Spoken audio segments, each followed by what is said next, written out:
ನನ್ನ ಜೀವನದಲ್ಲಿ ನಾನು ಮಾತು ಕೊಟ್ಟರೆ ಅದನ್ನು ಉಳಿಸ್ಕೊಳ್ಳೋದು ಖಂಡಿತ ಅದು ಬಹಳ ಪ್ರಾಮುಖ್ಯತೆ ಕೊಡ್ತೀನಿ.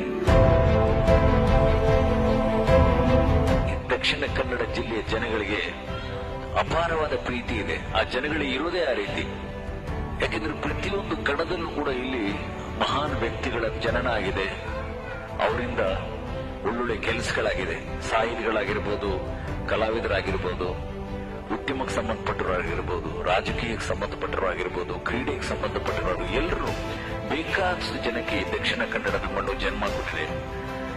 ಅವರ ಸಾಧನೆಗಳನ್ನ ನೋಡಿ ನಾವು ಹೆಮ್ಮೆ ಪಟ್ಟಿದ್ದೀವಿ, ಸಂತೋಷ ಪಟ್ಟಿದ್ದೀವಿ. ವರದರಾಜ್ ಪೈ ಅವರು ನನಗೆ ಬಹಳ ಅತ್ಯಂತ ನಾನು ಇಷ್ಟಪಡುವಂತ ನನ್ನ ಅನೇಕ ಅಭಿಮಾನಿಗಳಲ್ಲಿ ಬಹಳ ಒಬ್ರು. ಬಹಳ ದೂರದಿಂದಾನೇ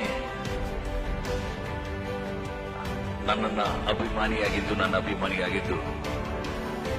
ಅವರ ಬೆಳವಣಿಗೆ ನೋಡಿದಾಗ ಅವರು ನನ್ನ ಅಭಿಮಾನಿ ಇರೋದಕ್ಕಿಂತ ನಾನು ಅವರ ಅಭಿಮಾನಿ ಅಂತ ಆಗೋದಿಲ್ಲ ಹೇಳಲಿಕ್ಕೆ ಸಂತೋಷ ಪಡ್ತೀನಿ.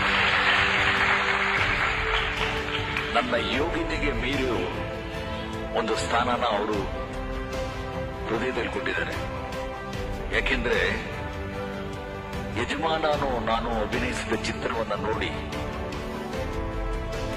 ಅದನ್ನ ಆದರ್ಶವಾಗಿ ಇಟ್ಕೊಂಡು ಇವತ್ತು ಅವರು ಬೆಳೆದಿರೋದನ್ನ ನೋಡಿದಾಗ ನಿಜವಾಗ್ಲೂ ಆ ಚಿತ್ರದಲ್ಲಿ ನಾನು ಅಭಿನಯಿಸಿದ ಯಜಮಾನನ ಚಿತ್ರ ಅವ್ರಿಗೆ ಆದರ್ಶಪ್ರಾಯವಾಗಿದ್ರು ಕೂಡ ಆ ಇನ್ನೊಬ್ಬ ಇದಾನ ನೋಡಿ ಪರ್ಮನೆಂಟ್ ಯಜಮಾನ, ಅವನ ಆಶೀರ್ವಾದ ಅನುಗ್ರಹ ಅವ್ರಿಗೆ ಆಗ್ಲೇ ಸಿಕ್ಕಿದೆ ಅಂತ ನಾನು ತಿಳ್ಕೊತೀನಿ.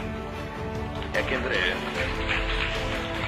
ಇದರ ಒಂದು ವ್ಯಕ್ತಿ ಇಷ್ಟು ಎತ್ತರಕ್ಕೆ ಇಷ್ಟು ಕಡಿಮೆ ಸಮಯದಲ್ಲಿ ಬೆಳೆಯೋಕೆ ಸಾಧ್ಯ ಇಲ್ಲ.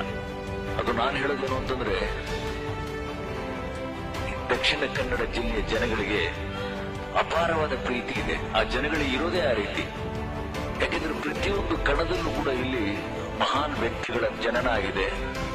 ಅವರಿಂದ ಒಳ್ಳೊಳ್ಳೆ ಕೆಲಸಗಳಾಗಿದೆ.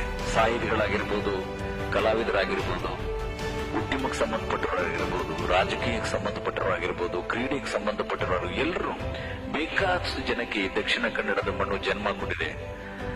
ಅವರ ಸಾಧನೆಗಳನ್ನ ನೋಡಿ ನಾವು ಹೆಮ್ಮೆ ಪಟ್ಟಿದ್ದೀವಿ, ಸಂತೋಷ ಪಟ್ಟಿದ್ದೀವಿ. ನನ್ನ ಜೀವನದಲ್ಲಿ ನಾನು ಮಾತು ಕೊಟ್ಟರೆ ಅದನ್ನು ಉಳಿಸ್ಕೊಳ್ಳೋದು ಖಂಡಿತ ಅದು ಬಹಳ ಪ್ರಾಮುಖ್ಯತೆ ಕೊಡ್ತೀನಿ.